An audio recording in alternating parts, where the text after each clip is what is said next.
ආයිබෝවන් සුබෝදෑසනක් ඔබට නිරෝගී වාසනාවන්ත ජයග්‍රාහී දවසක් ප්‍රාර්ථනා කරනවා. අද 8 වෙනිදා සෙනසුරාදා අපි ලෑස්ති සියලු තොරතුරු වාර්තා කරන්න පත්තරවල තියෙන දේවල් රටේ ජනතාව පැත්තෙන් ඉඳලා ඇති සැටියෙන් කියන්න අපි සූදානම් පත්තරවල තියෙන දේවල් එක සහ එතනින් එහාට ගිය කාරණා ගණනාවක් අපි කියනවා ඔබ දැනගත යුතු දේවල් විශේෂයෙන්ම අලුත් අවුරුද්ද පටන් අරගෙන අපි අලුත් සතිය වැඩ කරා.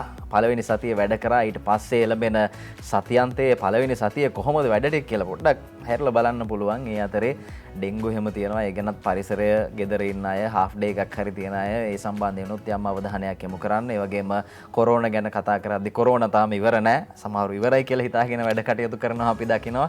එහෙම නැහැ. කොරෝනා තියෙනවා. කොරෝනාත් එක්ක අපි ජීවත් වෙන්නේ. ඒ නිසා මූලික සෞඛ්‍ය පුරුදු අනුගමනය කරමින් වැඩ හැම දෙයක්ම කරන්න. එතකොට අපිට ආරක්ෂා වෙලා අපි සියලු දෙනාට අපේ ජීවිත තාමත් හොඳින් ඉස්සරහට අරගෙන යන්න පුළුවන්කම ලැබෙනවා. නජිත් අයබෝන් සුබෝදෑසනක්. අයබෝන් සමීර සුබෝදෑසනක්. හැම දිනෙකටම ප්‍රාර්ථනා කරනවා දවසෙත් ජාතික පුවත්පත්වල තොරතුරු අපි බොහොම ඉක්මනටම ඔබට කියන්න සූදානම්. දැන් ඊයේ දවසේ ලැබිච්ච තොරතුරු අනුව අපි දැක්කා ඊයේ දවසේ වයස අවුරුදු 12ත් 15ත් අතර දරුවන් එන්නත්කරණය ආරම්භ වුණා. දැන් සඳුදා දවසේදී 100%ක්ම පාසල් ආරම්භ වෙනවා. පුංචි දරුවෝ හැම දිනෙකම පාසල් යන ආරම්භ කරනු ලබන සඳුදා ඉඳන් මීට කලින් කඩින් කඩ මේ විවිධ පිරිස් විදිහට තමයි නැත්නම් කණ්ඩායම් විදිහට තමයි මේ පාසල් වලට සහභාගී වුණේ. කොහොමුණත් සඳුදා ඉඳන් සාමාන්‍ය තත්ත්වයටපත් වෙනවා.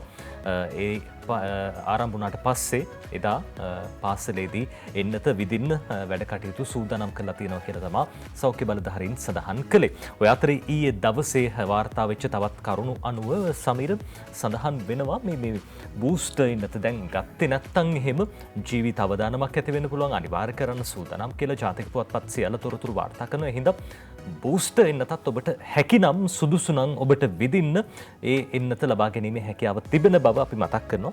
ජීවිත ආරක්ෂාව බොහොම වැදගත්. ඒ නිසාම තමයි මේ හැම දෙයක්ම අපි මතක් කරන්නේ. අනිවාර්යෙන් ඉතින් ඒ ගැන හිතලා කටයුතු කරන්න. ඔබේ අතේ ලොකු වගකීමක් තියෙනවා වැඩිහිටියන් විදිහට දරුවන්ව ආරක්ෂා කරගන්න එක. පාසල් සියලු ශ්‍රේණි පටන් අරගෙන ඉදිරියට යන්න හදන්නේ අධ්‍යාපනය ගැන කතා කරද්දී.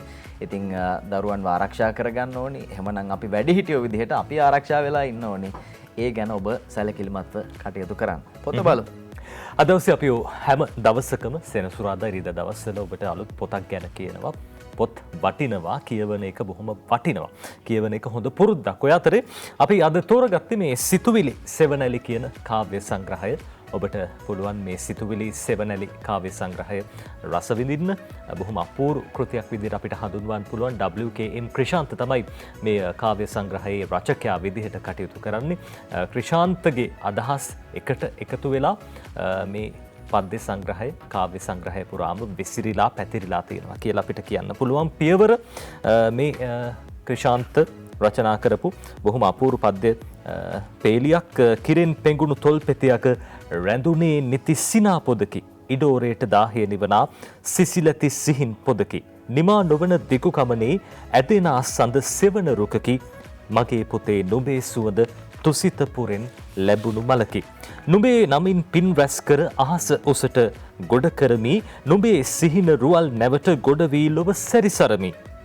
මුහුදු හතෙන් එතරවෙන්ට පුතුට කලාලය එළමි. පුතුගෙමුවින් ගැයිනා බුදු මතුර අසා ගිම් නිවමී කියලා මේ පියවර මේ කාව්‍ය පන්තිය ක්‍රිෂාන්ත රචනා කරලා තියෙනවා.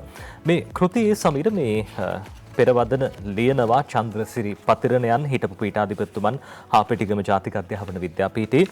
එතුමා කියන විදිහට මේ කවියා තම රසය වචන හරබේ මකින් මතු කිරීමක් සිද්ධ කරනවා. කවියේ රසය වැඩි වෙන්නේ කාව්‍යමය භාෂාව මතයි. එම ගුණය මෙම කාව්‍ය සංග්‍රහය පුරාම විහිදී ඇත. මංචුල ක්‍රිෂාන්ත තරුණ කවියාට තව දුර ගමනක් යාමට අවස්ථාව ඇති බව මෙම කාව්‍ය සංග්‍රහය විමසන විට පෙනී යන්නකි. එම දුර ගමන යාමට ඔබට අවශ්‍ය මාර්ගෝපදේශයන් ලෙසම ඉදිරිපත් කරන්නේ ප්‍රතිභා ශක්තිය සහජ හැකියාව සහ සතත අභ්‍යාසයයි. ඔබ පැරණි පොතපත මනාව අධ්‍යයනය කළ යුතුයි. මේ විදිහට මේ පෙරවදන බොහොම අපූර්වවට ලියනවා. සතත අභ්‍යාසය ඉතාම වැදගත්. හැම ක්ෂේත්‍රයකටම කාව්‍ය සංග්‍රහයක් නැත්නම් කවි පන්තියක් රචනා කරනකොට විතරක් නෙවෙයි අනිකුත් හැම කටයුත්තකදීම සතත අභ්‍යාසයෙන් නිරතුරුවම අභ්‍යාස කරන්න ඕනේ. ඒක බොහොම වැදගත්. අපි ඔබටත් කියන්නේ අභ්‍යාසයක් විදිහට මේ පොත් කියවන්නේ ඒකත් සතත අභ්‍යාසයක්.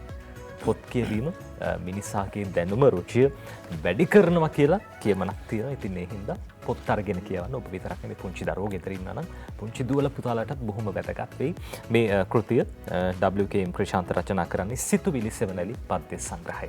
අපි තව පොත් ගැන කියන්න සූදානම්. අපි හෙට දවසෙත් මුණ ගැහෙනවා. ඒ වගේම ඉදිරියේදීත් අපි ඔබට පොත් ගැන කියන්න සූදානම්. ජීවිතයත් කවියක් වගේ ගලාගෙන යනවා නම් අපි හරි කැමති. හරි ලස්සනට නේද? ගැළපිලා පද ගැළපිලා එලිසම එලිවට මෙහෙවත් එක ජීවිතේ කවියක් වගේ ඉස්සරහට යනවා නම් ඉතින් ජීවිතය ගැන කතා කරද්දී ඔබ දන්නවා සාමාන්‍යයෙන් ඇදකුද තියෙන ඉඩමක වුණත් කෙලින් ගෙවල් හදනවා. ඉතින් ඒ ගෙවල් හැදුවට පස්සේ අර ඉඩමේ තියෙන ඇදකුද මොකුත් පේන්නේ නැහැ. අපේ ජීවිතෙත් මේ දවස්වල එහෙමයි කියලා හිතන්න පුළුවන්. ප්‍රශ්න තියෙනවා ගණනාවක්. හැබැයි අපි කෙලින් හිටගෙන ජීවත් වෙන්න ඕනි. ඒක තමයි ජීවිතය කියලා තියෙන. අභියෝග තියෙනවා, ගැටලු තියෙනවා, ප්‍රශ්න තියෙනවා. හැබැයි ජීවිතේ වටින්නේ. මනුෂ්‍ය ජීවිතේ තමයි වටින්නේ. ඒ වෙනුවෙන් ඔබ කැපවීමෙන් උනන්දුවෙන් වැඩ කරන්න, ජයග්‍රහණත් කරගන්න පුළුවන්කම ලැබේ. අපි බලනවා පත්තර යනුව වාර්තා කරනවා මෙන්න එවැනි ජයග්‍රහණයක් පාසල් 374යි ජාතික පාසල් විදිහට තිබුණේ. ඊයේ දවසේදී එකතු වෙනවා තවත් ජාතික පාසල් 1000ක් අද ඒ ගැන වාර්තා කරනවා. දිවයින ජාතික පාසල් 16 වැඩසටහන ආරම්භයි කියලායි වාර්තා කරන්නේ. සෞභාග්‍යයේ දැක්ම ප්‍රතිපත්ති ප්‍රකාශය තවත් එක් පියවරක් ක්‍රියාත්මක කරමින් පාසල් 1000ක් ජාතික පාසල් බවට පත් කිරීමේ වැඩසටහන ආරම්භ කරමින් මොණරාගල සීමලාණ්ඩුව මහාවිද්‍යාලයේ ජාතික පාසලක් බවට සිසු අයිතියට පත් කිරීම ඊයේ දවසේදී සිදු වුණා. ජනාධිපතිතුමන්ගේ ප්‍රධානත්වයෙන් තමයි පැවැත්වුණේ. මේ වන විට පැවති ජාතික පාසල් සංඛ්‍යාව 374යි. ඒ ගැන වාර්තා කරනවා දිවයින. ඒ අනුව මේ සමස්ත පාසල් සංඛ්‍යාවෙන් 3.6ක් වෙනවා. ජාත්‍යන්තරව පිළිගත් නිර්ණායක සැලකිල්ලට අරගෙන විද්‍යාත්මක ක්‍රමවේදයකින් තමයි මේ පාසල් තෝරගෙන තියෙන්නේ. ජාතික පාසල් බවට පත් කරන්නේ. දෙමව්පියන්ගේ මැසිවිලි තිබුණා අපිට හොඳ පාසල් ඕනි, ජනප්‍රිය පාසල් ඕනි. ඉස්කෝලේකට දරුවෙක් දාගන්න ගියාම ප්‍රශ්න ගණනාවක් තියෙනවා. හැම අම්මා කෙනෙක් තාත්තා කෙනෙක්ම තමන්ගේ දරුවා හොඳම ඉස්කෝලේට දාන්න තමයි කැමති. ඉතින් ඒ අනුව තමයි අර යම් ආකාරයක ගැටලු නිර්මාණය වෙන්නේ. අවසානයේ දෙමව්පියන් ව්‍යාජ ලේඛන හදනවා. ඊට පස්සේ එතනින් එහාට ගිහිල්ලා මේ වසරට දාන්න ඉන්න දරුවන්ටත් බොරු ගොඩාක් කියලා දෙන්න දෙමව්පියන්ට සිද්ධ වෙනවා මේ පාසල් ප්‍රශ්නේ. ඉතින් ඒක විසඳෙයි මෙතනින් එහාට ජාතික පාසල් 1000ක් ඊයේ දවසේදී මේ ආකාරයෙන් අපේ පාසල් පද්ධතියට එකතු වෙනවා. එහි වැඩසටහන ආරම්භක වැඩසටහන ජනාධිපතිතුමාගේ ප්‍රධානත්වයෙන් පැවැත්වුණා. ඒ ගැනයි දිවයින අද මේ ආකාරයෙන් වාර්තා කරන්න. මේ අවස්ථාවට එක්වුණ ජනාධිපතිතුමා කතාවක් කරනවා. මේ අධ්‍යාපනය සම්බන්ධයෙන් විතරක් නෙමෙයි මේ දවස්වල තියෙන ගැටලු ඒ වගේම දේශපාලන කාරණා මේ හැම දෙයක්ම මේ කතාව තුළ අන්තර්ගත වෙනවා. අද ඒ ගැන ලංකාදීපයේ තොරතුරු වාර්තා කරනවා. ඇමද්දෝර 30ට වැඩියදී පොරොන්දු කඩන්න සූදානම් නැහැ. අඩුපාඩු පමණක් කියන්නේ වැඩ බැරි අයයි කියලා ජනාධිපතිතුමා කියන කතාව අද මේ ආකාරයෙන් වාර්තා කරනවා. සෑම මන්ත්‍රීවරයෙක්ම කැබිනට් ඇමතිවරයෙක් බලාපොරොත්තුවෙන් හිටියත් ව්‍යවස්ථානුකූලව ලබා දෙන්න පුළුවන් කැබිනට් අමාත්‍යවරය 30ට වැඩියෙන් ලබා දීලා ජනතා පොරොන්දු කඩ කරන්න තමා සූදානම් නැහැ කියලයි ජනාධිපතිතුමා මේ ආකාරයෙන් සඳහන් කරන්නේ. ඉතින් ඒක ජනතා බලාපොරොත්තුවක් නෙමෙයි අමාත්‍යවරු සංඛ්‍යාව වැඩි කරන එක. හැබැයි ගොඩක් අයගේ බලාපොරොත්තුව කැබිනට් අමාත්‍යවරයෙක්. ඒක තමයි කාරණේ. මේ ගැන ඊයේ මේ කියපු කතාව අද වාර්තා කරනවා. සිදුවන පසුබෑම්වලදී කණ්ඩායමක් විදිහට මුහුණ දීලා සාමූහික වගකීමක් බවත් එසේ නොකරන අඩුපාඩුකම් පිළිබඳව පමණක් විවේචනය කරනවා නම් ඒ අදාළ පුද්ගලයන්ගේ අකාර්යක්ෂමතාවය කියලා ජනාධිපතිතුමා කියනවා. අද ඒ ගැන මේ ආකාරයෙන් වාර්තා කරනවා. අපි එතුමා කියපු දේවල් බලමු. පත්තර මේන්තු අතරතුර අපි සූදානම් ඒ කතාවට යන්න. ජනාධිපතිතුමා කිව්ව දේවල් සමීර අද දිනමින පුවත්පතත් උපසිරස්තලයක් විදිහට වාර්තා කරනවා. ජනාධිපතිතුමන් කිව්වා රට ඉදිරි ගමන වෙනුවෙන් මැති ඇමතිවරුන් සාමූහිකව වැඩ කිරීම අත්‍යවශ්‍යයි කියලා ඊයේ දවසේ මේ පැවැත්වෙච්ච උත්සවයේදී මොණරාගලදී මේ බව ප්‍රකාශ කළේ. එහිදී ජනාධිපතිතුමා කියනවා අද රාජ්‍ය ඇමතිවරයෙකුගෙන් කුමක් හෝ ඇහුවොත් ඒ ඇමතිවරයාගේ කියනවා කැබිනට් ඇමතිවරයාගෙන් ඇහුවොත් ඒ පළාත් සභාවට අයිති කියනවා. ඒ නිලධාරීන්ගෙන් ඇහුවොත් පවතින නීති නිසා කරන්න බැහැ කියනවා. මේ ආකාරයෙන් කටයුතු නොකර සාමූහිකව රට වෙනුවෙන් කටයුතු කිරීම වැදගත් බවද ජනාධිපතිවරයා කිව්වා. රාජ්‍ය ඇමතිවරයෙක් ආණ්ඩුවේ වැරදි කියනවා නම් ඔහුත් වැරදි. සෑම මන්ත්‍රීවරයෙකුම සාමූහිකව ආණ්ඩුව කෙරෙහි බැඳී සිටිනවා. ආණ්ඩුව කෙරෙහි වගකිව යුතුයි. ඇඟ බේරා ගැනීමට කතා නොකර සාමූහිකව රට වෙනුවෙන් ජනතාව වෙනුවෙන් බාර දුන් වගකීම ඉටු කරන්න සියලු මන්ත්‍රීවරු කැපවිය යුතු බවයි ජනාධිපතිතුමා සඳහන් කළේ කියලා අද දිනමින පුවත්පත ඔය විදිහට කියනවා. එතුමා කියපු බොහෝ දේ අපි ඔබට පෙන්වන්නම්. ඊට කලින් මේ සමීර දැන් විපක්ෂයේ සූදානමක් තියෙනවා. අපි දැක්කා පාර්ලිමේන්තුව රැස් වෙනවා දැන් 18 වෙනිදා. පාර්ලිමේන්තුව දැන් වාර අවසන් කළ තියෙන ජනාධිපතිතුමන් නව පාර්ලිමේන්තු සැසිවාරය ආරම්භ කරන්න නියමිතයි. අපි කියන අර එතුමගේ කතාව රාජාසන කතාව සිද්ධ කරන්න නියමිතයි. ඉදිරි ගමන් මඟ පිළිබඳව ප්‍රතිපත්ති ප්‍රකාශය පිළිබඳව ජනාධිපතිතුමන් රටම දැනුවත් කරන්න සූදානම්. එදාට ඒ දවසේදී විශේෂ විවාදයක් ලබා දෙන්න කියලා ඉල්ලීමක් කළා තියෙනවා සමගි ජන බලවේගෙන් මේ ඉදිරිපත් කරන ප්‍රතිපත්ති ප්‍රකාශයට එහෙම හරි ආණ්ඩුව පෙරලා ගන්න උත්සාහයක් කරනවාද කියලා අපිට හිතෙනවා. කොහොම වුණත් අද ඩේලි මිරර් පුවත්පත සඳහන් කරනවා මේ කාරණා පිළිබඳව president's address at opening session of parliament on November 18th මේ නොවැම්බර් 18 වෙනිදා පාර්ලිමේන්තුවේ ආරම්භක සැසියේදී ජනාධිපතිතුමන් කියන කතාව පිළිබඳව SJB seeks a two-day debate from speaker මේ කතානායකවරයාකින් මේ පිළිබඳව ඉල්ලීමක් කරන්න සූදානම්. ඉල්ලීමක් කරනවා කියන කාරණාව තමයි අද ඩේලි මිරර් පුවත්පත සඳහන් කරන්නේ. සමගි ජන බලවේගයේ මේ බව සඳහන් කළා තියෙනවා. It should be conducted on January 19th and January 20th 2020. එහෙම වුණොත් ජනවාරි 19 වෙනිදා සහ 20 වෙනිදා යන දිනවලදී මේ පිළිබඳව විවාදයක් පවත්වන්නට සූදානම් කියලා තියෙනවා. Former PM Ranil Wickremesinghe called for a 3-day adjournment debate. විශේෂයෙන්ම මේ කල්තැබීමේ විවාදයක් ඉල්ලලා තියෙනවා. හිටපු අග්‍රාමාත්‍ය පාර්ලිමේන්තු මන්ත්‍රී රනිල් වික්‍රමසිංහ මහත්තයා මේ විදිහට විවාදයකුත් ඉල්ලලා තියෙනවායි කියලා අද ඩේලි මිරර් පුවත්පත ওই විදිහට සඳහන් කරනවා. මේ ජනාධිපතිතුමාගේ ප්‍රතිපත්ති ප්‍රකාශය නැත්නම් මේ පාර්ලිමේන්තුව ආරම්භ කරන අවස්ථාවේදී සිද්ධ කරන කතාවට තමයි විවාදයක් ওই විදිහට ඉල්ලලා තියෙන්නේ. ඔව් මේ අතරේ සංචාරණ සීමා මැද්දේ දෙවන්ත ආදායමක් ලැබලා තියෙනවා. දේශීය ආදායම් දෙපාර්තමේන්තුව අද ඒ ගැනත් තොරතුරු වාර්තා කරනවා. අපි ලෑස්ති ඒ සම්බන්ධයෙන් කියන්න දිනමින ඒ ගැන කියන්න. අද දවසේ දිනමින පුවත්පත වාර්තා කරන කාරණාවක් සමීර විශේෂයෙන්ම සංචාරණ සීමා මැද්දේ දැන් අපි දැක්කා බොහෝ වෙලාවට මේ සංචාරණ සීමා ක්‍රියාත්මක වුණා. පහුගිය කාලෙදී සංචාරණ සීමා සියල්ල මැද්දේ දේශීය ආදායම් දෙපාර්තමේන්තුවට කෝටි 49490ක ආදායමක් ලැබිලා කියන කාරණාව අද දිනමින පුවත්පත වාර්තා කරනවා. අපි දැක්කා දැන් මේ කොරෝනාව හමුවේ සංචාරණ සීමා පැවැත්වෙච්ච කාල සීමාවේදී රටේ බොහෝ වැඩ කටයුතු ඇන හිටියයි කියලා තමයි විවිධ තැන්වලදී සඳහන් වුණේ. රාජ්‍ය සේවය අපි දැක්ක රාජ්‍ය නිලධාරීන්ට නිවාඩු හම්බ වෙලා තිබ්බ, ගෙදරට වෙලා හිටිය සමහර කට්ටිය. ඔය හතරේදී සංචාරණ සීමා මැද්දේ දේශීය ආදායම් දෙපාර්තමේන්තුවට ආදායමක් හම්බ වෙලා කියලා ජයසිරි මුණසිංහ මේ විදිහට දිනමින පුවත්පතට ලියන්නේ. රට අකුළු දමා සංචාරණ සීමා පනවා තිබෙදී වසර 2021දී දේශීය ආදායම් දෙපාර්තමේන්තුවට රුපියල් කෝටි 49490ක ඒ කියන්නේ රුපියල් බිලියන 494.9ක ආදායමක් එක්රැස් කරගත් බව දේශීය ආදායම් කොමසාරිස් ජෙනරාල් නීතිඥ HMWC බණ්ඩාර මහත්තයා කිව්වලු. 2021 දී තම දෙපාර්තමේන්තුව එක්රැස් කරගත් ආදායම පෙර වසරට ඒ කියන්නේ 2020ට සාපේක්ෂව රුපියල් කෝටි 7500ක වැඩිවීමක්. ඒ ප්‍රතිශතයක් ලෙස ගත් විට 118ක වර්ධනයක්. මෙවැනි ආදායමක් එක්රැස් කර ගැනීමේදී වැඩිම දායකත්වය බදු මුදල් වලින් ලැබිලා තියෙනවා. ආදායම් බදු මුදල් වලින් ඒ රුපියල් කෝටි 25850ක් කියලා ජෙනරාල්වරයා සඳහන් කළා තියෙනවා. ඊට අමතරව එකතු කළාගේ මත බද්දේ කියන්නේ වැට් එක බදුමකින් රුපියල් කෝටි 19000ක් අත් වෙලා තියෙනවා. මේ ආදායම හිමි වෙලා තියෙනවා. වසර 90ක් පිරෙන දේශීය ආදායම් දෙපාර්තමේන්තුවේ ඉහළම බදු ආදායම අපේක්ෂිත වර්ෂයේ ලෙස මේ වසර හැඳින්විය හැකි බව තමයි දේශීය ආදායම් කොමසාරිස් ජෙනරාල්වරයා සඳහන් කළා තියෙන්නේ. ආදායම කෝටි 1,06,780ක් ඒ කියන්නේ රුපියල් බිලියන 1067.8ක් කියලා තමයි අද දිනමින පුවත්පත කියන්නේ මේ අවුරුද්දේ අපේක්ෂිත ආදායම. ඒක තමයි ඉතිහාසයේ වැඩිම බදු ආදායම් විදියට සලකන්න පුළුවන් ලැබුණොත් ඉතින් හොඳයි. ඔව් ඉතින් ඒ වෙනුවෙන් වැඩපිළිවෙල රාශියක් ක්‍රියාත්මක කරලා තියෙනවා. ඒ වැඩපිළිවෙල සාර්ථක වුණොත් රටක් විදිහට මේ ඉදිරි ගමනට ආර්ථිකය ශක්තිමත් කරගන්න වැදගත් වෙයි. වගේම බදු ගෙවන්නත් ඕනි. සමහරු බදු ගෙවන්න නැහැ. ඉතින් මේක ප්‍රශ්නයක්නේ. හොඳ ආදායම් තියෙනවා. හැබැයි බදු වලින් හැංගිලා වසන් වෙලා ඉන්නවා. රටක් විදිහට කොහොමද ආර්ථිකය හසුරවන්නේ ඉදිරියට යන්නේ මේ වැනි ප්‍රශ්න තියෙනවා. ඉතින් ඒ වෙනුවෙන් වැඩපිළිවෙල රාශියක් ක්‍රියාත්මක කරලා තියෙනවා. ඒ අපේක්ෂිත බලාපොරොත්තු තමයි වාර්තා කරලා තියෙන්නේ. මේ අතරේ මේ ආදායම් ගැන කතා කරද්දී හොඳම ආදායම ආයෝජනය තමයි අධ්‍යාපනය. අධ්‍යාපනයේ වෙනස්කම් වෙනවා නම් අපිට තව තවත් යම් ආකාරයකින් ඉදිරියේදී දැවැන්ත ආදායම් මාර්ග උපය ගන්න පුළුවන් කියන කාරණේ අධ්‍යාපන විශේෂඥයන් සඳහන් කරනවා. ඒ අතරේ තමයි අධ්‍යාපන ඇමතුමා කියන්නේ සරසවි යන සැමට තොරතුරු තාක්ෂණය කියලා අද ඒ ගැන ලංකාදීපයේ වාර්තා කරනවා. මේ වසරේ ඉඳලා විශ්වවිද්‍යාලයට ඇතුළු වන සෑම සිසුවෙකුටම තොරතුරු තාක්ෂණ විෂය හැදෑරීමේ අවස්ථාව හිමි වෙන බව අධ්‍යාපන ඇමතුමා දිනේෂ් ගුණවර්ධන මහත්තයා කියනවා. මේ ආකාරයෙන් ඒ අනුව කාර්මික විප්ලවයෙන් පස්සේ තාක්ෂණික විප්ලවයක් ඇති වී තියෙනවා. ඒකෙන් තාක්ෂණික විෂය අද ඉතා වැදගත් බවත් අධ්‍යාපන ඇමතුමා කියනවා.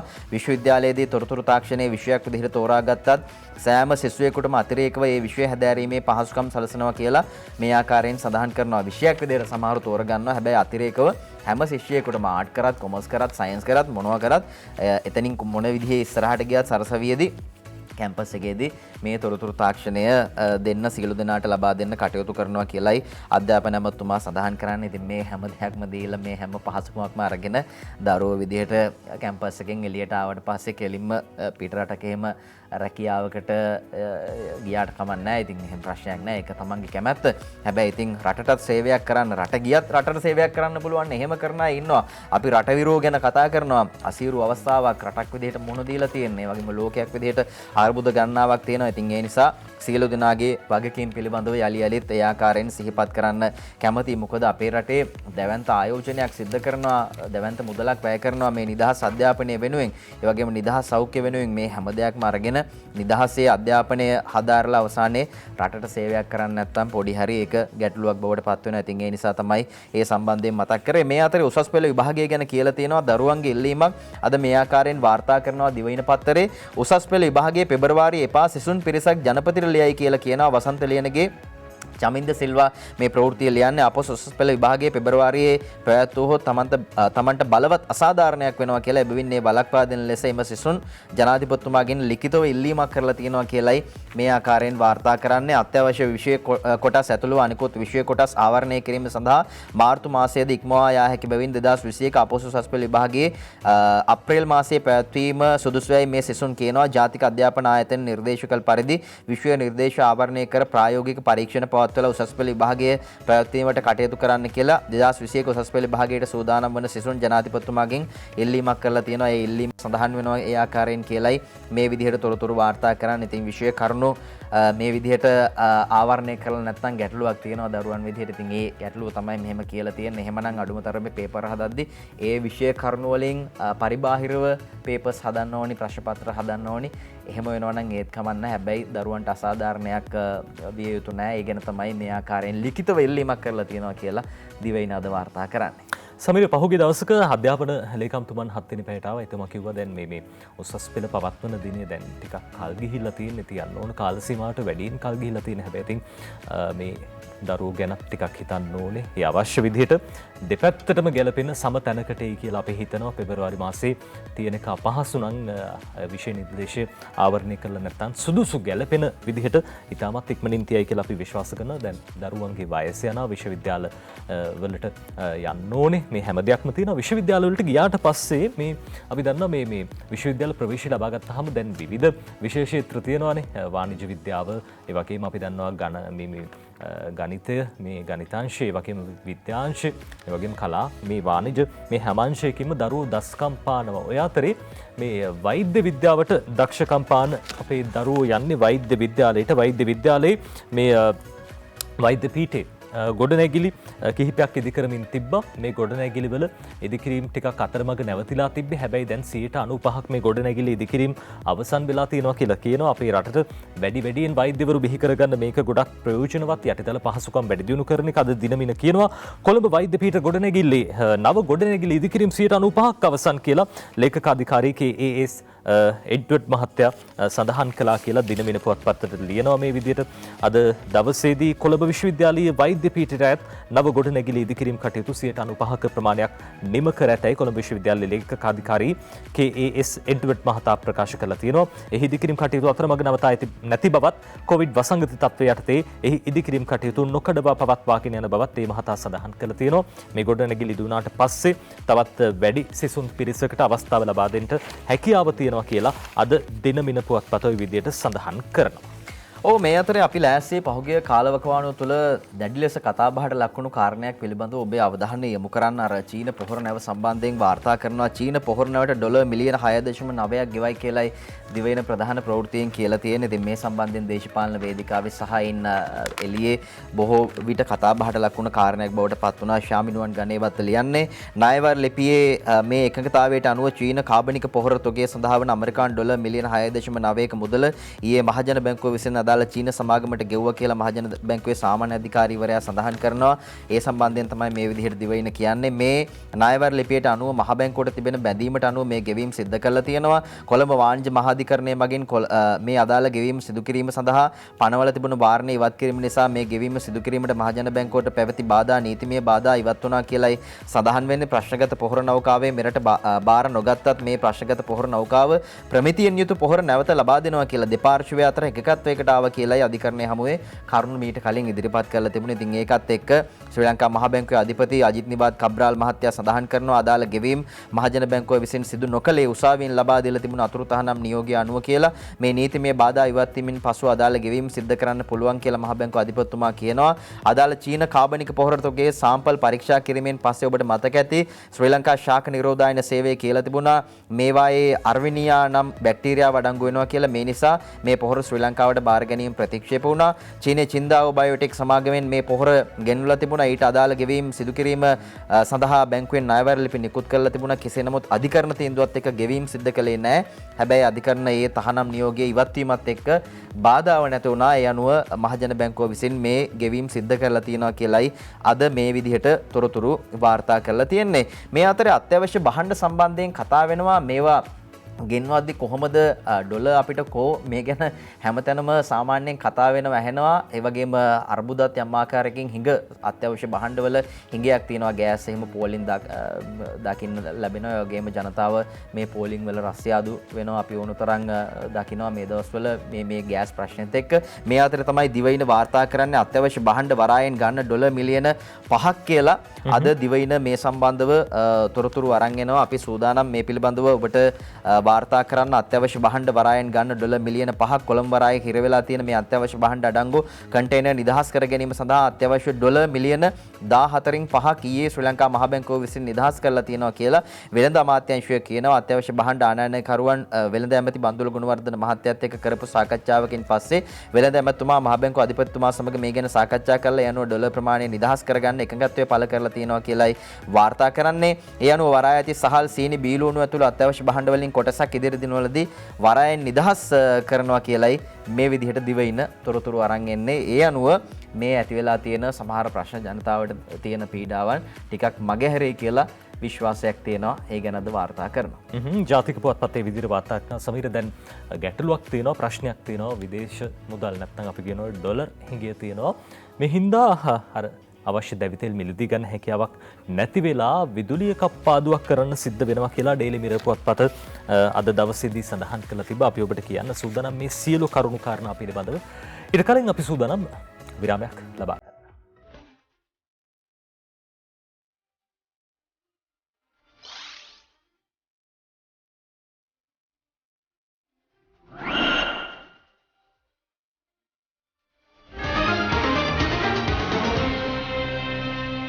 ඔබ නැවතත් එකතු වෙන සතියාග පත්තර මේන්තුවත් එක්ක අපි ජාතික පුවත්පත් බලමින් ඉන්නේ. අපි තෝරගන්නේ ඩේලි මිරර් පුවත්පත.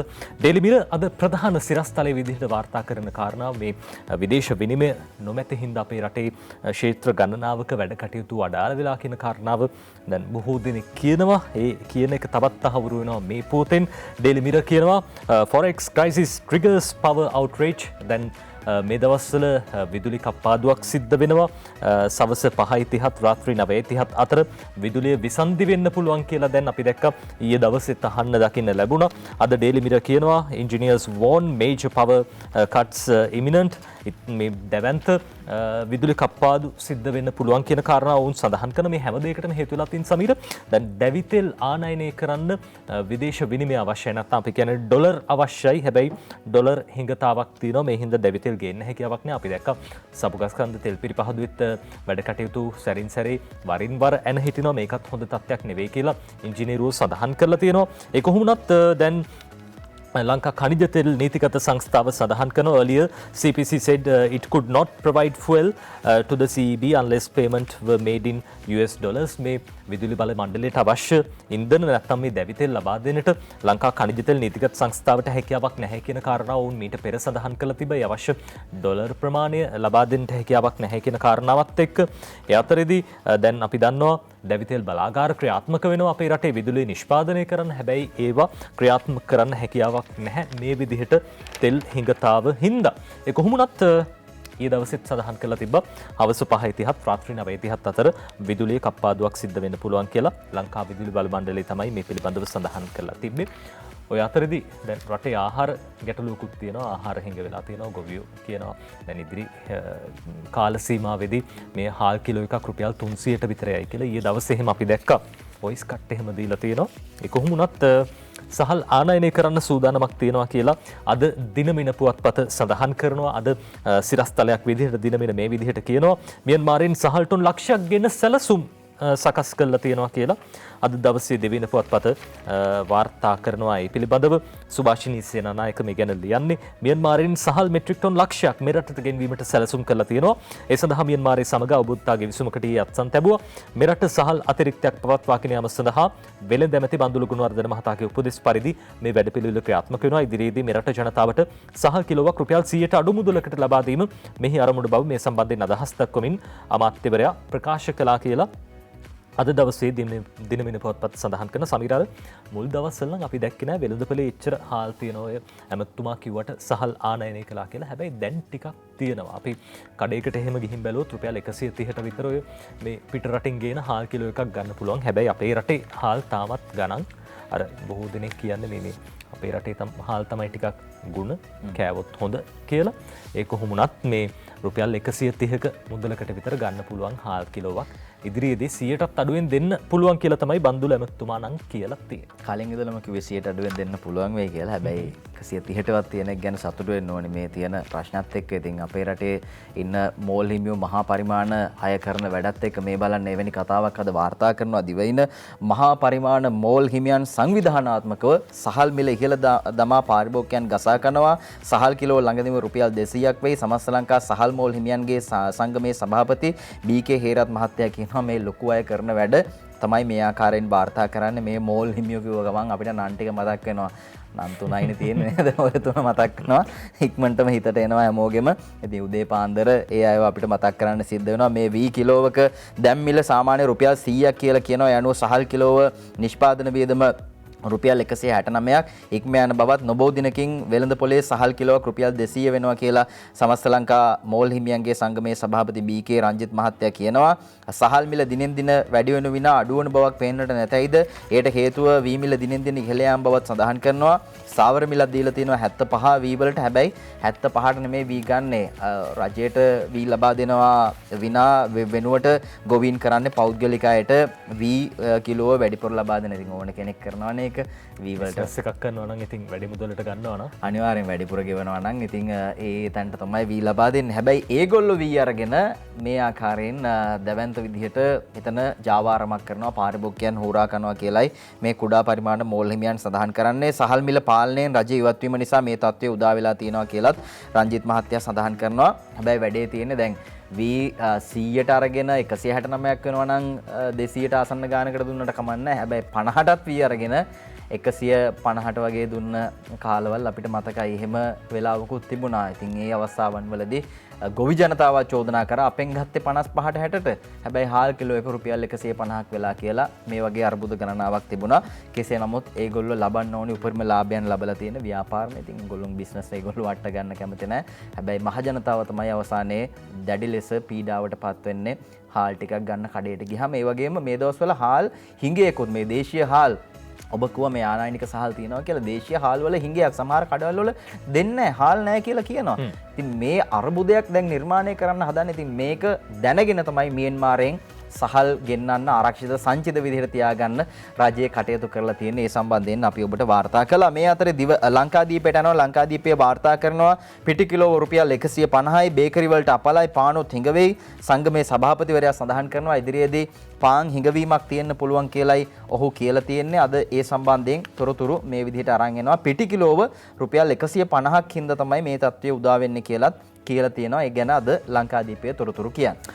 ඒ අතරේ සමීර අද දවසේ ඩේලි නිවුස් පුවත්පත වාර්තා කරන කාරණාවක් අපි දන්නවා. දැන් රටේ ගොවි ජනතාව ටිකක් අපහසුවෙන් කල් ගෙවන්නේ. දැන් ඔය අතරමැදි හින්දා තමයි ගොඩක් වෙලාවට ගොවි ජනතාව පීඩාවට පත් වෙන්නේ. අර සමීර කිව්වා වගේම රුපියල් 50ට විතර හාල් අරගෙන තොග සමවෙන්න වී මිලදී අරගෙන මේ තොග රැස් කරනවා. අනවශ්‍ය විදිහට තොග රැස් කරගෙන ඉඳලා මේ හාල් ගණන් වැඩි කාලෙට ඒ වීත් තොග හාල් බවට පත් කරලා විකුණන ජාවාරමක් ගැන අපි පහුගිය කාලේ පුරාවටම කතා කළා. හැබැයි ඉතින් වැටලීම් සිද්ධ වෙනවා. ඒ වැටලීම් සිද්ධ කළත් මේ දේවල් තාමත් දිගටම කරගෙන යනවා. ඒ කොහොම වුණත් රජය ජනතාවට සහනයක් ලබා දෙන්න අපි දැක්කා. අල සහ ලූණු බදු අඩු කරලා තියෙනවා. ආනයනික අර්ථාපල් ඒ වගේම ලූණු සඳහා වන බදු මුදල් අඩු කරන්න රජය කටයුතු කළා. ජනතාවට සහනයක් දෙන්න තමයි මූලික අරමුණ උනේ. හැබැයි දැන් ගොවියෝ ටිකක් මේ ගැන අප්‍රසාදයෙන් යුතුව කතා කරනවා. ඔවුන්ට හරි මිලක් ලැබෙන්නේ නැහැ, නිසි මිලක් ලැබෙන්නේ නැහැ කියලා අද දවසේ Daily News පුවත්පත කියනවා. Local farmers hit by potato onion import tax reduction. මේ විශේෂයෙන්ම මේ බදු අඩු කිරීමත් එක්ක අල සහ ලූණු ගොවීන් අපහසුතාවයට පත් වෙලා ඉන්නවා. ඔවුන්ට සාධාරණ විදිහට මුදලක් මිලක් ලැබෙන්නේ නැහැ කියන කාරණාව ආනන්ද කන්නංගර තමයි මේ ගැන ලියන්නේ. The All Island Economic Centre Collective expressed displeasure over the decision taken by the government to reduce the import tax on big onions and potatoes by 30%. විශේෂයෙන්ම 30% ප්‍රතිශතයකින් මේ බදු මුදල් අඩු කරන්න කටයුතු කළා. මේ හින්දා දේශීය ගොවියන්ට අර සාධාරණ මිල නියම මිල ලැබෙන්නේ නැහැ කියලා චෝදනාවක් තියෙනවා. අපේ රටේ වෙන්නේත් ඔය අස්වනු නෙල්ල කාලට සමීර බදු වැඩි කරනවා. අස්වනු නැති කාලෙට නැත්නම් වගා කරන්න නැති කාලෙට බදු ටික අඩු කරනවා. ඉතින් ඕක තමයි දිගටම ක්‍රියාත්මක වෙන්නේ. හැබැයි මේකටත් අර ක්‍රමවත් වැඩපිළිවෙලක් තියෙන්න ඕනේ. දෙපැත්තටම සමපාත වෙන විදිහට පාරිභෝගිකයත් ආරක්ෂා කරගන්න ඕනේ. ගොවියත් ආරක්ෂා කරගන්න ඕනේ. මෙහෙමනේ. ඉතින් එහෙමනම් පාරිභෝගිකයට සහන දෙන්න ඕනේ අපේ දේශීය ගොවීන් සහ ඒ අතරමැදියන්. හැබැයි අල කිලෝ එක ලූණු කිලෝ එක අති විශාල විදිහට ඉහළ යනකොට මොකද්ද කරන්නේ? එතකොට බදු වලින් ඉවත් වෙන්න සිද්ධ වෙනවා. එහෙම නැත්නම් මේ වෙළඳ පොලේ ලූණු කිලෝ එක අපිට ගන්න වෙන්නේ රත්තරන් වටින ගණන් වලට. ඉතින් එහෙම කරන්නත් බෑ. පාරිභෝගිකය ආරක්ෂා කරගන්නත් ඕනේ. ඉතින් ඒ නිසා ඒ ගැන සියලු දෙනා වගකීමක් තියෙනවා හැමෝටම සියලු පාර්ශ්ව වලට. මේ අතර ගෑස් හිඟය නිසා ආපන ශාලා 15000ක් වැහිලා තියෙනවා කියලා අද වාර්තා කරනවා. මේ ආකාරයෙන් දිවයින තමයි තොරතුරු අරන් එන්නේ. ගෑස් හිඟයක් තියෙනවා, අර්බුදයක් තියෙනවා, පෝලිං වල ඉන්න වෙලා තියෙනවා. ඉතින් මේකත් එක්ක තමයි මේ ආපන ශාලා 15000ක් විතර වැහිලා තියෙනවා කියලා වාර්තා කරන්නේ. මේ අතර ගෑස් මිල ඉහළ දැමීමට එරෙහිව කසකස්ථානයේ උද්ඝෝෂණ දිගටම කියලා වාර්තා කරනවා. අපි මේ ප්‍රවෘත්තිය කියන්නේ බැලන්ස් කරන්න නෙමෙයි. හැබැයි අර්බුදයක් ලෝකයේ තුල තියෙනවා. මේ කාරණේ තේරුම් ගන්න ඔබ.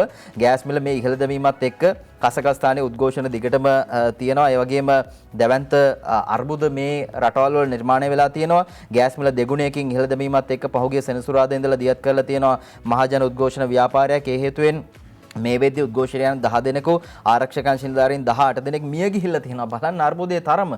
මේ අපේ රටවල් කොච්චර හොඳයිද? මිනිස්සු මේ තාමත් වගකීමෙන් වැඩ කරනවා. හැබැයි සමහර අපි දකිනවා පෝලිං වල ඉන්නවා කරගන්නම දෙයක් නැතුව ගෑස් එක ගන්න බලාගෙන. හැබැයි පුළුවන් අය දැන් වෙනත් විකල්ප වලට ගිහින් තියෙනවා. අපි දර පාවිච්චියෙන් එහාට ගිහිල්ලා අපි ගෑස් එක පාවිච්චි කරා නම් දර ටිකක් කොහොමෙන් හරි වාගන්න පුළුවන් නම් ඒ අය දැන් දර පාවිච්චි කරන්න පටන් අරගෙන තියෙනවා. ඒක හොඳයි. සහ තවත් විකල්ප තියෙනවා. ඉතින් ඒ විකල්ප වලට ගිහින් තියෙනවා. හැබැයි මේ ලෝකේ තත්ත්වය කසකස්ථානයේ උද්ඝෝෂණ වලින් ගෑස් මිල ඉහළ දැම්ම කියලා මේ වෙද්දී 20කට ආසන්න ප්‍රමාණයක් මරණයට පත් වෙලා තියෙනවා. අර්බුදයක් තියෙනවා ලෝකයේ සීළු තැන්වල. ඒ ගැන ඔබ දැනගෙන කටයුතු කරන්න. ඉතින් අර්බුද වලින් ගොඩ එන්න අපිට අපේ ශක්තිය අපි හදා ගන්න ඕනි. ඒ ගැන අනිවාර්යයෙන්ම ඔබ සිහියේ තබා ගන්න. මේ අතරේ ලංකාදීපයට යනවා. ලංකාදීපය අද වාර්තා කරනවා දේශපාලන කතාවක්. මෛත්‍රීපාල සිරිසේන මහත්තයා කියනවා මේ දවස්වල රටවටේ යනවා. එතුමා ගිහින් එක කතා කියනවා. එතුමා කියනවා සුසිල්ට වගේම අපිටත් ස්වීප් එක ඇදෙනකම් බලන් ඉන්නවා. අපිත් මේ සේරටම ලෑස්ති කියලා මෛත්‍රීපාල සිරිසේන මහත්තයා කියලා තියෙනවා. ඉතින් මිනිස්සු විදිහට ජනතාව විදිහට ප්‍රශ්න ගන්නවකෙද්දී එතුමන්ලා කියනවා එතුමන්ලා මේ ඕන දෙයකට ලෑස්ති ඕන ප්‍රශ්නකට ලෑස්ති කියලා සුසිල්ට වගේම අපිටත් ස්වීප් එකක් ඇදෙනකම් බලාගෙන ඉන්නවා කියලායි ඔහු සඳහන් කරන්නේ. ඉතින් මේ ස්වීප් එක මොන විදිහකට ඇදෙයිද දන්නේ නැහැ. ඔහු හිතන පැත්තෙන් ඇදෙයිද වෙන පැත්තකින් ඇදෙයිද දන්නේ නැහැ. ලංකාදීපය අද වාර්තා කරනවා පාස්කුදා ප්‍රහාර වන්දි නඩුවෙන් නිදහස් කරන්න මෛත්‍රීගේ ඉල්ලීම ප්‍රතික්ෂේප කරනවා අධිකරණය. ඒ සම්බන්ධයෙන් ලංකාදීපය තොරතුරු වාර්තා කරනවා. දිනමිනත් අද ප්‍රධාන ප්‍රවෘත්ති බවට මේ පත් කරගෙන තියෙනවා. අද දවසේ සමීර දිනමින ප්‍රධාන සිරස්තලේ වාර්තා කරන්නේ මේ කාරණාව පිළිබඳව. පාස්කු ඉරිදා ප්‍රහාර නඩුවෙන් මාව නිදහස් කරන්න මෛත්‍රීපාල සිරිසේන අධිකරණයෙන් ඉල්ලයි. අධිකරණයේ ඉල්ලීම ප්‍රතික්ෂේප කරයි. රෝෂන් තුෂාර මේ ගැන ලියන්නේ පාස්කු ඉරිදා ප්‍රහාරයේ වින්දිතයන් පවරා ඇති නඩුවෙන් තමන් නිදහස් කරන්නයි හිටපු ජනාධිපති මෛත්‍රීපාල සිරිසේන මහතා කළ ඉල්ලීම ප්‍රතික්ෂේප කළා තියෙනවා. හිටපු ජනාධිපති මෛත්‍රීපාල සිරිසේන මහතා සිය නීතිඥවරුන් මගින් නොවැම්බර් 29 වෙනිදා විශේෂ මෝසමක් ගොනු කරමින් මේ ඉල්ලීම කළා. පැමිණිලිවල පළමු වගඋත්තරකරු ලෙස නම් කර සිටින තමන් මුදාහරින්නයි හිටපු ජනාධිපතිවරයා මෝසමකින් ඉල්ලා තිබ්බා කියලා තමයි අද දවසේ මේ විදිහට දිනමින පුවත්පත සඳහන් කරන්නේ අපිට පුළුවන් ඇතුල් පිටුවේ විස්තරවලට අවධානය යොමු කරන්න. කොළඹ අතිරේක දිසාවේ නිසුරු චතුරිකා සිල්වා මහත්මිය හිටපු ජනාධිපතිවරයාගේ එම ඉල්ලීම ප්‍රතික්ෂේප කරමින් පිටු 5කින් සමන්විත මේ නියෝගය නිකුත් කරලා තියෙනවා. පාස්කු ප්‍රහාරයේ වෙන්දිතයන් විසින් ජනාධිපති මෛත්‍රීපාල සිරිසේන, හිටපු අගමැති රනිල් වික්‍රමසිංහ, හිටපු ආරක්ෂක ලේකම් හේමසිරි ප්‍රනාන්දු, හිටපු පොලිස්පති පූජිත් ජයසුන්දර, රාජ්‍ය බුද්ධි සේවයේ හිටපු අධ්‍යක්ෂ නිලන්ත ජයවර්ධන හා නීතිපතිවරයා විත්කරුවන් කරමින් පැවරූ නඩු 101 සඳහා හිටපු ජනාධිපතිවරයා මේ ඉල්ලීම කළා. මේ ඉල්ලීම සම්බන්ධයෙන් විරෝධතා මතු කළ ජනාධිපති නීතිඥ ශමිල් පෙරේරා මහතා අධිකරණයට කරුණු දක්වමින් මේ විදිහට සඳහන් කළා. පැමිණිල්ල වෙනුවෙන් නීතිඥ අචින්ද සිල්වා, නීතිඥ චමත් ප්‍රනාන්දු පෙනී හිටියා. දැන් මෙහිදී සඳහන් වෙච්ච කාරණාව තමයි සමීර මේ මතුවෙච්ච කාරණා අතර තිබ්බ මේ සිද්ධිය සිද්ධ වෙන අවස්ථාවේ මෛත්‍රීපාල සිරිසේන මහත්තයා රටේ හිටියේ නැහැ. එතුමා ඒ අවස්ථාවේ ජනාධිපතිවරයා නෙවෙයි, වැඩ බලන ජනාධිපතිවරයා බවට මේ නිරන්තරයෙන් නැත්තම් මේ අවස්ථාවේදී නිතරගෙන් පත්වෙන්නේ අගමැතිවරයා, රටේ ඉන්න කෙනා. ඒ හින්දා මේකට Taman වග කියන්න ඕනේ නැහැ කියන කාරණාව තමයි මෛත්‍රීපාල සිරිසේන මහත්තයාගේ නීතිඥවරු සඳහන් කළේ. කෙසේ වෙතත් අධිකරණයේ මේ පිළිබඳව ප්‍රතික්ෂේප කළා තිබ්බා කියන කාරණාව අද දිනමින පුවත්පත සඳහන් කරලා තියෙනවා. යත්‍රේ අපි දැක්ක විවිධ පක්ෂ වලින් ඔය සන්දාන හදන දේවල් ගැන කියනවා. දැන් මෛත්‍රීපාල සිරිසේන මහත්තයා වගේම ශ්‍රී ලංකා නිදහස් පක්ෂයේ මහලේකම්වරයා දයාසිරි මහත්තයත් පහුගිය දවස්වල කිව්වා ජනතා විමුක්ති පෙරමුණ කියන්නේ හොඳ පක්ෂයක්. එහින්ද අපි ඒ පක්ෂත් එක්ක සන්දානයක් වුණත් හදන්න බැරි කමක් නැහැ කියලා. හැබැයි ඒ පක්ෂ පැත්තෙන් එන කතාවක් අද මේ විදිහට ලියනවා. පක්ෂ සමග සන්දාන හදන්නේ නැහැයි කියලා අද දවසේ මේ විදිහට ජනතා විමුක්ති පෙරමුණ පැත්තෙන් කියන කතාව කේ.ඩී. ලාල්කාන්ත මහත්තයා කියන්නේ නුවන් හෙට්ටිආරච්චි ලියන්නේ. ස්ථීර වශයෙන්ම ජනතා විමුක්ති පෙරමුණ වෙනත් පක්ෂ සමග යලි සන්දානගත නොවන බව එහි දේශපාලන මණ්ඩල සභික කේ.ඩී. ලාල්කාන්ත මහත්තයා ප්‍රකාශ කරලා තියෙනවා. කෙසේ වුවත් වෙනත් පක්ෂවල සිටින ප්‍රගතිශීලී පිරිස් වලට තම පක්ෂය සමග එකතු විය හැකි බවද ඒ මහතා ප්‍රකාශ කළ තියෙනවා. පක්ෂයට එකතු වෙන පිරිස් පිළිබඳ පරීක්ෂා කොට සිය කඳවුරට සම්බන්ධ කර ගැනීමට වග බලා ගන්නා බවද ඔහු සඳහන් කළා කියලා අද දිනමින පුවත්පත ඔය විදිහට සඳහන් කරලා තියෙනවා. දයාසිරි මහත්තයා කිව්වට සීනු ගහලා පිළිගන්න ජනතා විමුක්ති පෙරමුණ සූදානම් නැහැ කියලායි වාර්තා කරන්නේ. ඉතින් ඒ අනුව අපි ශ්‍රී ලංකා නිදහස් පක්ෂය අර තියෙන අර්බුදත් එක්ක ඔවුන් ආණ්ඩුවෙන් ඉවත් වෙයිද මේ කාරණේත් අද වාර්තා කරලා තියෙනවා. ශ්‍රී ලංකාවේ ආණ්ඩුවෙන් යන කතාව බොරු කියලා දුමින් දිසානායක කියනවා. අද ඒ ගැන මේ ආකාරයෙන් දිවයින පත්තරේ තමයි තොරතුරු වාර්තා කරලා තියෙන්නේ. අපි ඕන දෙයකට ලෑස්ති කියලා මෛත්‍රීපාල මහත්තයා කියනවා. එහෙම කියලා අධිකරණයට යනවා මාව නිදහස් කරන්න කියලා අයින් කරන්න කියලා පාස්කු නඩුවෙන්. ඊට පස්සේ දුමින් දිසානායක මහත්තයා කියනවා ශ්‍රී ලංකා ආණ්ඩුවෙන් යන කතාව බොරු කියලා. අපි යනවා විරාමයකට. අනුතර තොරතුරු කියන්න ලෑස්ති.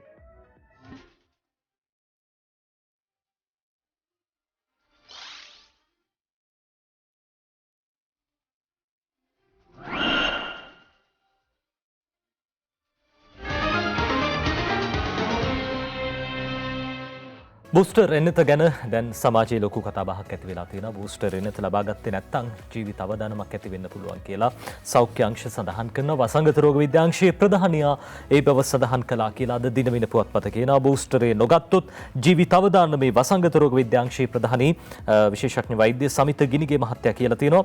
දැන් යුරෝපා රටවල වගේම ඉන්දියාවෙත් ඔමික්‍රෝන් ප්‍රභේදය වැඩි වශයෙන් ව්‍යාප්ත වෙනවා. මේ හින්දා ජීවිත ආරක්ෂාව සඳහා මේ එන්නත ලබා ගත යුතුයි කියලා සඳහන් වෙනවා. වයස අවුරුදු 20ට වැඩි තවමත් 128ක ප්‍රතිශතයක් විතරයි බූස්ට් එන්නත අරගෙන තියෙන්නේ. ඒ හින්දා ඉක්මනින්ම ඔබත් ගිහිල්ලා බූස්ට් එන්නත ලබා ගන්න ඕනේ කියන කාරණාව තමයි විශේෂඥ වෛද්‍ය සමිත ගිනිගේ මහත්තයා සඳහන් කරලා තියෙන්නේ. මේ අතර ලංකාදීපය අද වාර්තා කරනවා බූස්ටරේ විදීම වේගවත් කරන්න උපදෙස් දීලා තිනවා ජනාධිපතිතුමා අදාළ බලධාරීන්ට. ඒ ගැන මේ ආකාරයෙන් කියලා තියෙනවා. ඉතින් මේකත් එක්ක ඊයේ අපේ ජාතික පාසල් දහසක් වැඩසටහන ආරම්භය කරන තැනට යනවා. මෙතනදී ජනාධිපතිතුමා මේ සම්බන්ධයෙන් ජනතාවගෙන් ඉල්ලීමක් කළා බූස්ටර් එන්නත ලබා ගන්න කියලා. මේ කතාවත් එක්ක දේශපාලන කාරණා ගණනාවක් කිව්වා. ඉතාමත් වැදගත් මේ දවස්වල කතා වෙන දේවල්. අපි බලමු එතුමා මොනවද කියන්නේ කියලා. වැරදි මතවලට රැවටෙන්නට එපා. ඒ බූස්ටර් එන්නත ලබා ගන්න. ඉතින් ඒක ලබා ගැනීම තමයි මේ කොවිඩ් වසංගතය පාලනය කිරීමට තියෙන එකම දේ. අපි අවුරුදු 2ක් කොවිඩ් නිසා පාසල් අරින්නට බැරි වෙලා තිබුණා. වෛද්‍යවරුන් අනුමත කරලා තිබෙනවා අවුරුදු 12න් ඉහළ අයටත් බූස්ටර් එන්නත ලබා දෙන්නට පුළුවන් කියලා. අපි ප්‍රාර්ථනා කරනවා මීට පස්සේ මේ රට වහන්න පාසල් වහන්න අවස්ථාවක් එළඹ නොවේවායි කියලා. නේ අද විපක්ෂය ඇත්ත තොරතුරු ජනතාවට ලබා දෙන්නේ නැහැ. මම සතයක්වත් ණය අරගෙන නැහැ විදේශ ණය. ඩොලර් බිලියන 6.3ක් අපි හැම අවුරුද්දෙම ණය ගෙවන්නට ඕන. මේවා පසුගිය රජයන් ගත්තේ. අපි රටක් හැටියට හාමුදුරනේ එකට වැඩ කරන්නට ඕන. අපි අද බොහෝ දෙයක් වුණාම හමුදාව ඉල්ලනවා. එකට එන්නත දුන්නත් හමුදාව, පෝර දෙන්නත් හමුදාව, ඇයි ඒ හමුදාව අපි හමුදාවේ පුහුණු කරලා තියෙනවා කණ්ඩායමක් වශයෙන් වැඩ කරන්නට. මට රාජ්‍ය අමාත්‍යවරයෙක් අස් කරන්න වුණා. රාජ්‍ය අමාත්‍යවරයෙක් කියලා ගිහින් කියනවා නම් මේ ආණ්ඩුව වැරදි කියලා එයා කියන්නේ එයත් වැරදි කියන එක. හැම മന്ത്രിවරයෙක්ම හැම රාජ්‍ය අමාත්‍යවරයෙක්ම හැම ඇමතිවරයෙක්ම සාමූහිකව ආණ්ඩුව කෙරෙහි වග කියන්නට ඕන. යමෙක් තවත් එක්කෙනෙකුට චෝදනා කරනවා නම් ඒකෙන් පැහැදිලි වෙන්නේ ඔහුගේ අකාර්යක්ෂමතාවයයි. ඊයේ දලදා මාලිගාව වඳින්න ගිය වෙලාවේ තරුණෙක් ඇවිල්ලා කිව්වා සර්ට අවුරුදු 2ක් නැති වුණානේ මේ කොවිඩ් නිසා.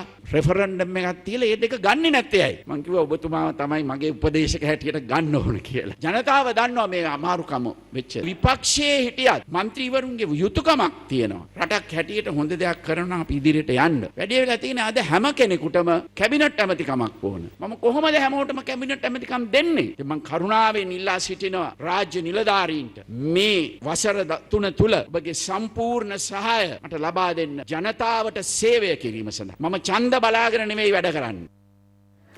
කැබිනට් ඇමතිකම් හැමෝම ඉල්ලනවා කොහොමද දෙන්නේ? ඉතින් කැබිනට් ඇමතිකම් බලාපොරොත්තු වෙන්න එපා. වැඩ කරන්න ජනතාවට වැඩ කරන්න ඕන තරම් අවස්ථා හොයාගන්න පුළුවන්. මේ අතරේ ජනාධිපතිතුමා පාසලට එන වෙලාවේ ඉස්කෝලේට එන වෙලාවේ ගොවි ජනතාව මුණ ගැහුණා.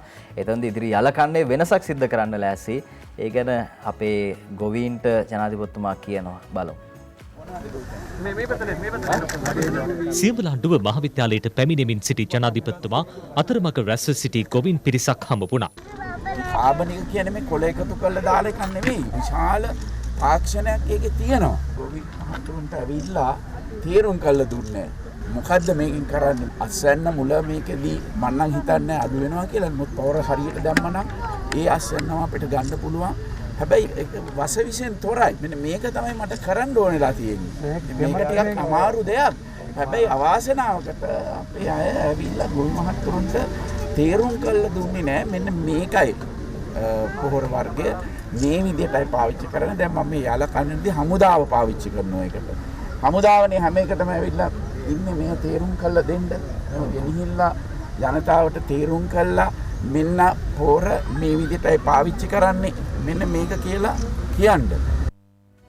ඒ තමයි ජනාධිපතිතුමාගේ අදහස් අර කරන්න අමාරු දේවල් කරන්න ඕනේ කොහොම හරි එහෙම කළොත් තමයි ඉස්සරහට යන්න පුළුවන්. කරන්න අමාරු දේවල් කරන කොටත් සමීර විවිධ චෝදනා අවලාද නැගෙනවා. දැන් ත්‍රිකුණාමලයේ තෙල් ටැංකිය 99න් මේ බොහොම ටිකයි ප්‍රයෝජනෙට ගත්තේ. අනිත් ටික ඔහි වල් වැදිලා තිබ්බ. හැබැයි මේ දේවලුත් හරියට ප්‍රයෝජනයට ගන්න යනකොට ඒකටත් කෑ ගහන උදවිය ඉන්නවා. අර සමහර විට නිකන් තියෙනකොට කෑ ගහපු නැති උදවියත් කෑ ගහනවා. අද දිනමින පුවත්පත වගේම ලංකාදීපයත් කියන කතාවක් මේ ලංකාදීපය කියනවා ත්‍රිකුණාමලයේ තෙල් ටැංකිය ගිවිසුමට අත්සන් කියලා සිරස්තලයකුත් එක්ක වාර්තා කරන්න ඩයනා උදයංගනී ත්‍රිමලයේ තෙල් ටැංකි ගිවිසුමට අත්සන් ත්‍රිකුණාමලයේ තෙල් ටැංකි සංවර්ධන ව්‍යාපෘතියට අදාළ ගිවිසුමට අත්සන් තැබීම අමාත්‍යාංශයේදී පෙරේදා සිද්ධ වුණා. ශ්‍රී ලංකා රාජ්‍ය වෙනුවෙන් මුදල් අමාත්‍යාංශ ලේකම් එස්.ආර්. ආටිගල මහත්තයා, ලංකා ඛනිජ තෙල් සංස්ථාවේ සභාපති සුමිත් විජේසිංහ, ලංකා ඛනිජ තෙල් සංස්ථාවේ කළමනාකාර අධ්‍යක්ෂ බුද්ධික මඩිහේවා, ලංකා ඉන්දියානු තෙල් සමාගමේ කළමනාකාර අධ්‍යක්ෂ මනෝජ් ගුප්තා යන මහත්වරු මේ ගිවිසුමට අත්සන් තැබුවා කියලා සඳහන් වෙනවා. මේක අර ආයෝජනයකුත් එක්ක එන දෙයක්. විශේෂයෙන්ම මේ කොටස් හිමිකාරී ඉන්දියාවට 49%ක් IOC ලංකා සමාගමට ඒ වගේම 51%ක් ඛනිජ තෙල් නීතිගත සංස්ථාව මේ ඒකාබද්ධ සමාගම මගින් පාලනය වෙන්නේ. මේ අධ්‍යක්ෂ මණ්ඩලයේ වැඩි පිරිසක් බහුතරයක් ඉන්නේ අපේ රටේ ඛනිජ තෙල් නීතිගත සංස්ථාවේ. ඒ වගේම මෙහි අධ්‍යක්ෂ මණ්ඩලයේ සභාපතිත්වයත් අපේ රටට හම්බ වෙන්නේ. ඉතින් ඒ හින්දා මේ කටයුත්ත බොහොම ඵලදායී කියලා තමයි ඇමතිතුමා නම් කිව්වේ. ඒ කොහොම වුණත් මේ සම්බන්ධයෙන් අපි දැක්කා මේ ගෙවිසුම බලරහිත කරන්න කියලා විවිධ පාර්ශව ඉල්ලීම් කරනවා. අද දිනමින පුවත්පත කියනවා ත්‍රිමලයේ තෙල් ටැංකි ගෙවිසුම බලරහිත කරන්නයි ඉල්ලා ජාතික භික්ෂු පෙරමුණ පෙත්සමක් ඉදිරිපත් කරලා තියෙනවා. ඒ පිළිබඳව අද දිනමින පුවත්පත තොරතුරු වාර්තා කරනවා. මේ ගෙවිසුම බලරහිත කරන්න කියලා පෙත්සමක් ඉදිරිපත් කරලා තියෙනවා කියලා අද දිනමින ওই විදිහට සඳහන් කරනවා. අද දවසේ සිරස්තලයක් විදිහට ලියවෙන්නේ මේ පුවත ත්‍රිකුණාමලයේ පිහිටි තෙල් ටැංකි සංවර්ධනය කිරීම සඳහා ඉන්දිය සමාගමකට දෙමින් ඇති කරගත් ගෙවිසුම බලරහිත කරන ලෙස ඉල්ලා ජාතික භික්ෂු පෙරමුණේ ලේකම් වකමුල්ලේ උදිත හිමියෝ ශ්‍රේෂ්ඨ අධිකරණයට මූලික අයිතිවාසිකම් පෙත්සමක් ඉදිරිපත් කළා. එසේ මෙම තෙල් ටැංකි එම සමාගමට දීමට ඉකුත් ජනවාරි 3 වෙනිදාගත් කැබිනට් මණ්ඩල තීරණයද බල රහිත කරන ලෙස පෙත්සමකින් ඉල්ලලා තියෙනවා. මේ පිළිබඳව දැන් 47 දෙනෙකු වගඋත්තරකරුවන් කරමින් තමයි මේ පෙත්සම ඉදිරිපත් කරලා තියෙන්නේ කියලා අද දිනමින පුවත්පත ওই විදිහට කියනවා. ජාතික භික්ෂු පෙරමුණ නමේම තියෙනවා දේශපාලන පොඩි ගෑවිල්ලක් තියෙනවා. ඉතින් ඔබ වහන්සේලා මේ ටැංකි 61ක් මෙතන නිරපරාධයෙන් මෙච්චර කාලයක් තිබ්බනේ.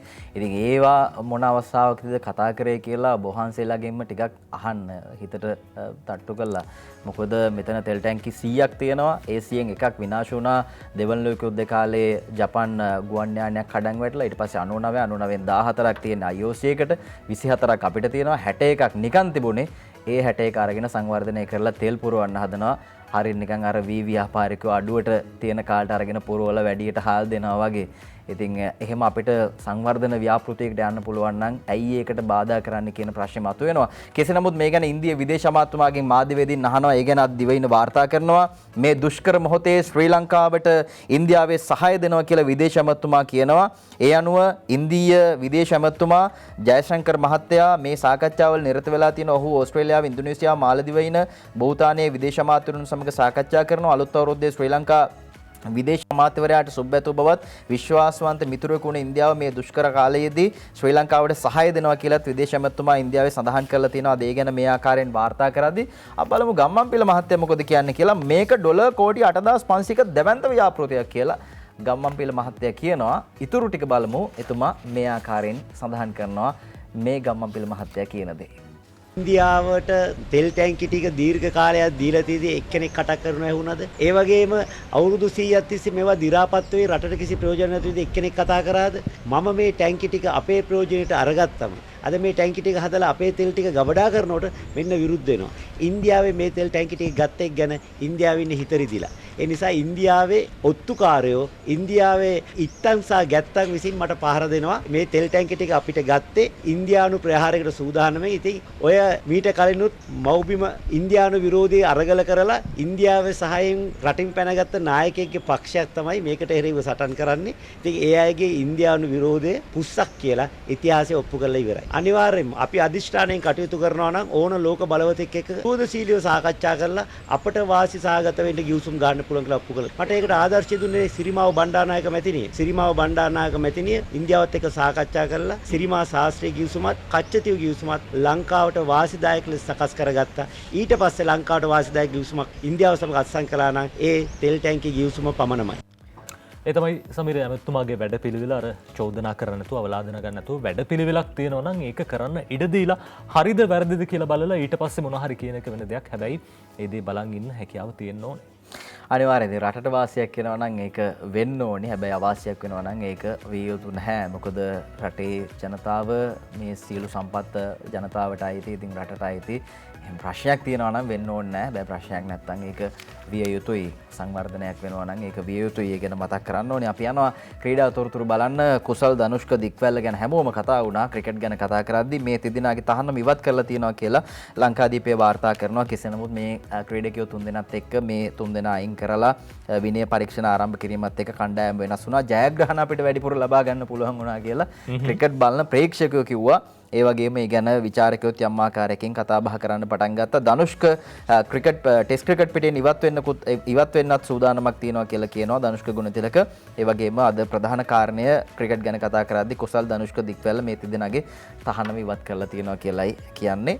අපි යනවා කාටුන් බලන්න.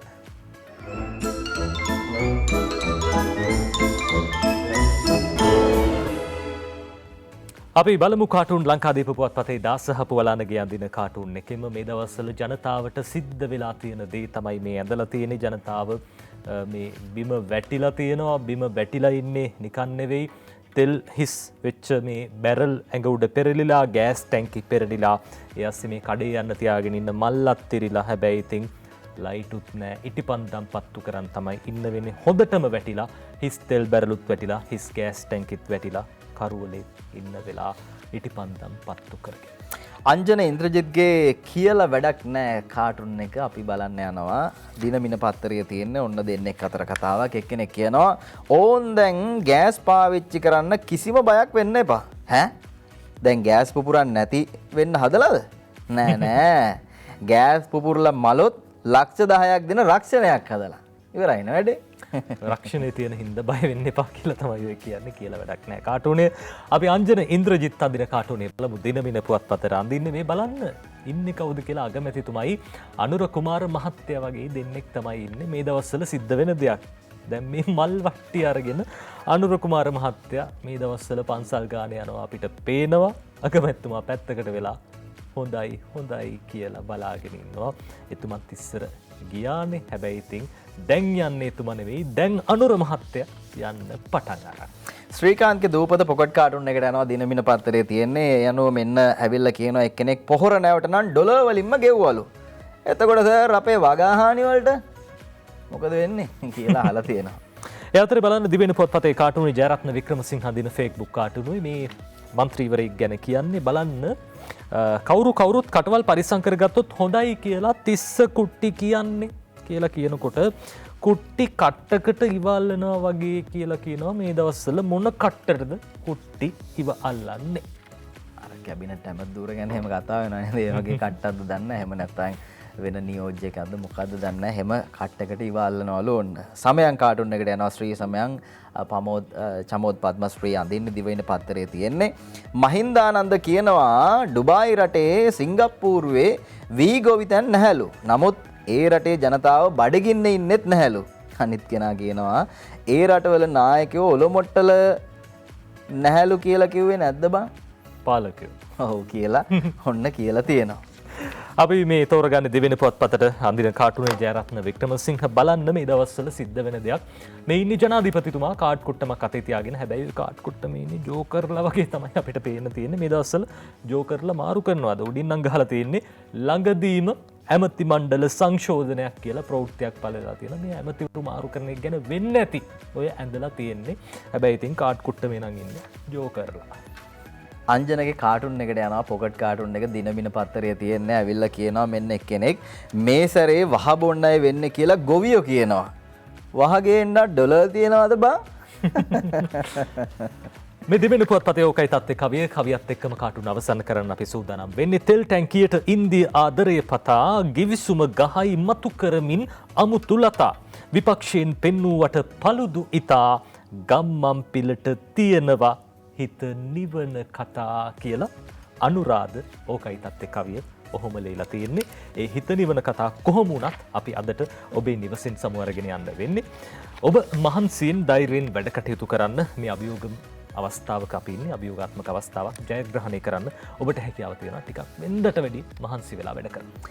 අනිවාර්යෙන් ඒ සියලු වගකීම් තේරුම් අරගෙන මහන්සියෙන් වැඩ කරන්න, ඒ වගේම වගකීමෙන් ජීවත් වෙන්න අපිට ප්‍රශ්න මැඩගෙන ඉස්සරහට යන්න පුළුවන්කම ලැබේ. නිරෝගී අනාගතයක් ඔබට ප්‍රාර්ථනා කරනවා.